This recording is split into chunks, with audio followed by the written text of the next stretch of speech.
প্রথমেই বলি, এই ভিডিওটা শুরু করবার আগে এই ভিডিওতে একটা পেছন থেকে আওয়াজ তৈরি হচ্ছে। তার পেছনে কারণটা হচ্ছে ঘরে ফ্যান চলছে, এখানে বসে পড়াচ্ছি, পড়াতে পড়াতেই তোদের জন্য ভিডিওটা তৈরি করছি। আগের দিনকে লাস্ট যেটা বুঝিয়েছিলাম সেটা হচ্ছে যে কোম্পানি কাকে বলে, কোম্পানির বিভিন্ন বৈশিষ্ট্য।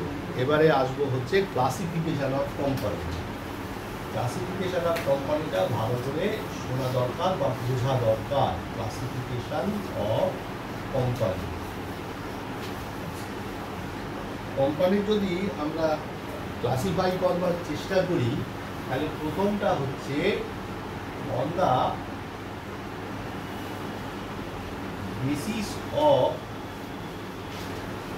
ওনারশিপ, মানে মালিকানার ভিত্তিতে। মালিকানার ভিত্তিতে আমরা কোম্পানিকে দুভাগে ভাগ করতে পারি। কি কি? একটা হচ্ছে পাবলিক সেক্টর কোম্পানি, একটা হচ্ছে প্রাইভেট সেক্টর কোম্পানি। ঠিক আছে, এবার এগুলো সম্বন্ধে একটু জানা দরকার, সেই কারণেই ভিডিওটা বানানো। পাবলিক সেক্টর কোম্পানি বলতে সেই কোম্পানিকে বোঝানো হয় যে কোম্পানিতে সরকারি মালিকানা 51% উপরে হয়।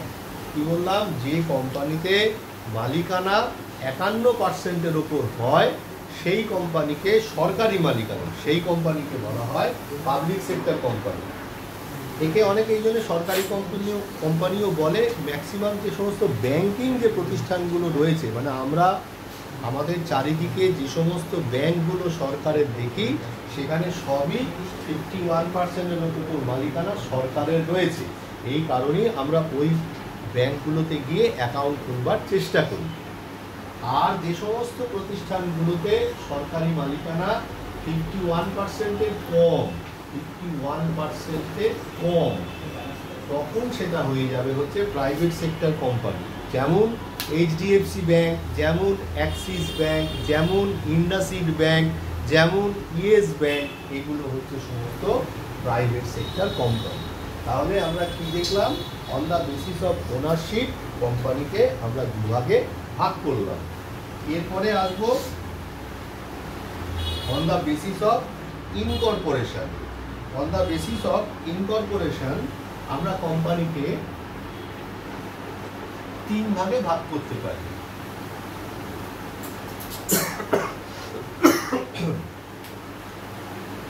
কি বললাম? অন দ্য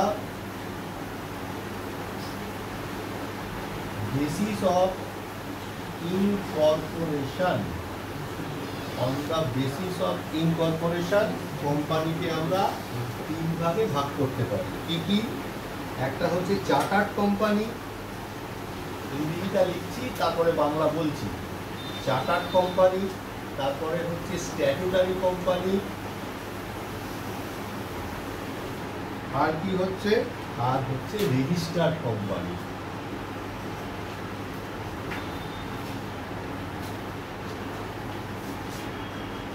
এবার একটুখানি বোঝবার চেষ্টা করি চার্টার্ড কোম্পানি কি। চার্টার্ড কোম্পানির বাংলা কথা হচ্ছে সনদপ্রাপ্ত কোম্পানি। এই ধরনের কোম্পানি এখন আর এরকমভাবে দেখতে পাওয়া যায় না। সনদপ্রাপ্ত কোম্পানি মানে কি? মানে এটা যেটা বলছে যে মানে একটা বিশেষ সনদের ভিত্তিতে, বিশেষ সনদ, এটাও বোঝা যাচ্ছে না। একটা এক্সাম্পল দিলে বুঝতে পারবি, যখন ইংরেজরা আমাদের দেশ শাসন করত তখন এখানে একটা কোম্পানি তৈরি হয়েছিল যার নাম হচ্ছে ইস্ট ইন্ডিয়া কোম্পানি। আমাদের ভারতবর্ষের পুরোটাই এই ইস্ট ইন্ডিয়া কোম্পানির দ্বারাই নিয়ন্ত্রিত হতো। এই ধরনের কোম্পানিকে বলা হয় হচ্ছে চার্টার্ড কোম্পানি বা সনদপত্র প্রাপ্ত হচ্ছে কোম্পানি। তারপরে আসছে স্ট্যাটুটারি কোম্পানি। স্ট্যাটুটারি কোম্পানির বাংলা কথা হচ্ছে বিধিবদ্ধ কোম্পানি।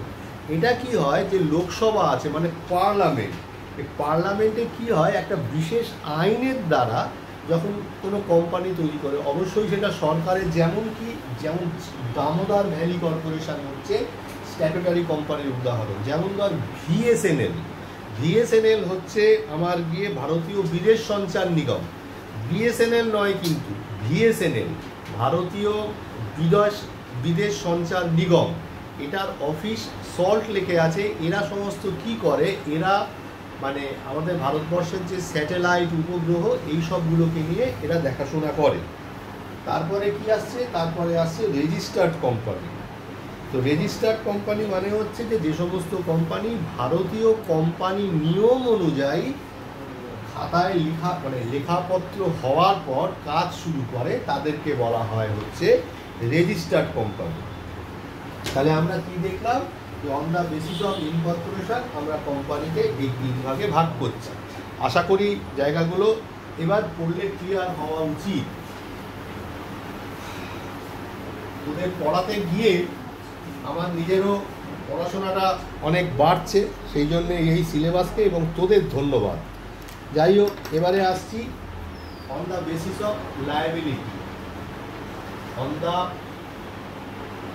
বেসিস অফ লায়াবিলিটি মানে দায়ের ভিত্তিতে আমরা আবার কি করতে পারি, দায়ের ভিত্তিতে আমরা 3টে ভাগে ভাগ করতে পারি।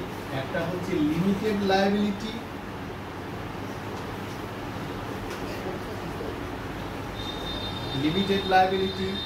আর একটা হচ্ছে কি গ্যারান্টেড, আর একটা হচ্ছে আনলিমিটেড। তো ব্যাপারটা হয়েছে কি, যে on the basis of limited liability, আমরা যখন কোম্পানির কথা ভাবলাম, কোম্পানির যে মোট মূলধনের একটা অংশকে বলা হয় সেই share.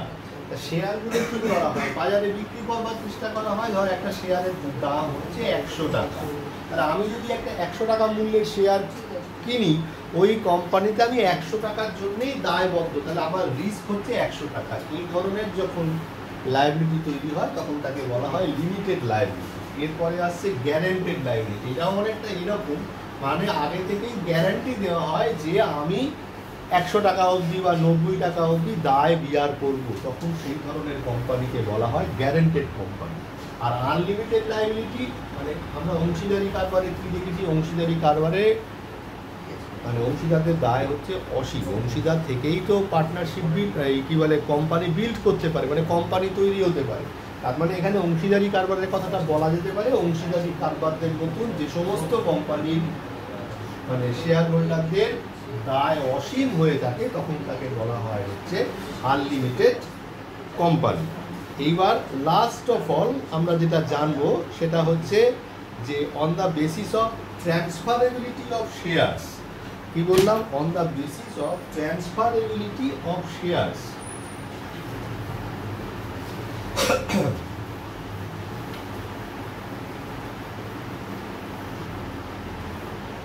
on the basis of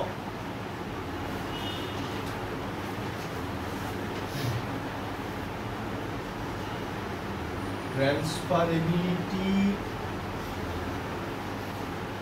of shares, on the basis of মানে কি হচ্ছে, মানে শেয়ারকে ট্রান্সফার করা, অর্থাৎ শেয়ার হস্তান্তরের ভিত্তিতে আমরা ভাগ করতে পারি। একটা হচ্ছে পাবলিক লিমিটেড কোম্পানি,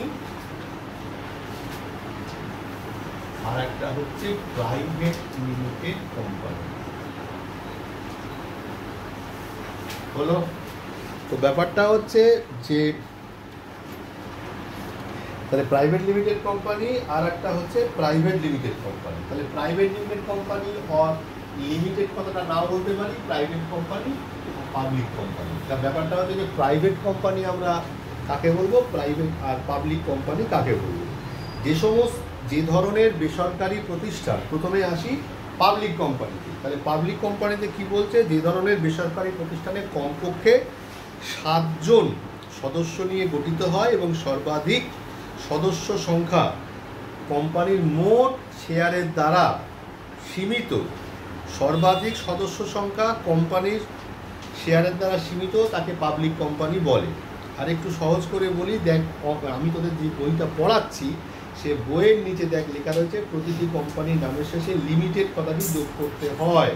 তো ব্যাপারটা হচ্ছে যে লিমিটেড মানে এই যে এখানে লিমিটেডটা কাটলাম, আমি যদি আবার লিমিটেডটাকে ইনজেক্ট করি তাহলে পাবলিক লিমিটেড, তার মানে কি, তার মানে পাবলিকের দ্বারা লিমিটেড। তার মানে পাবলিক লিমিটেড কোম্পানির ক্ষেত্রে তাহলে কোনো ঊর্ধ্বসীমা থাকে না, যতজন খুশি কোম্পানি শেয়ার ক্রয় করতে পারে, হ্যাঁ যতটা শেয়ার তাদের কাছে আছে ততটা। তার মানে পাবলিক লিমিটেড কোম্পানির ক্ষেত্রে কী হয়, মূলধন তোলবার জায়গাটা অনেক ব্রড থাকে, আর প্রাইভেট লিমিটেড কোম্পানির ক্ষেত্রে কিন্তু জায়গাটা অনেক ছোট। এখানে প্রতিষ্ঠানে কমপক্ষে 2 জন এবং সর্বাধিক 200 জন পর্যন্ত থাকতে পারে, এর বেশি থাকতে পারে না। আর প্রাইভেট লিমিটেড মানে প্রাইভেটের দ্বারা লিমিটেড, মানে এখানে বাইরে থেকে আমি অত ওপেন টু অল ক্যাপিটাল জোগাড় করতে পারি না। তার মানে এখানে ক্যাপিটালটা ভেরি লার্জ হতে পারে, ঠিক আছে, বিরাট ক্যাপিটাল হতে পারে, আর এখানে ক্যাপিটালটা এর চাইতে অনেক ছোট হতে পারে। মানে এই হচ্ছে ক্লাসিফিকেশন অফ কোম্পানি। আশা করি বুঝতে পারলি। বোঝার পর আমাকে একটুখানি গ্রুপে মেসেজ করিস। আপাততভাবে পেজ নাম্বার 69 থেকে 70 পড়বি।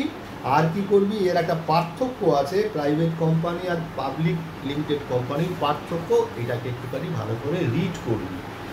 আবার ক্লাসে গিয়ে আমরা এটাকে শেষ করব, কেমন? আপাতত এইটুকুই।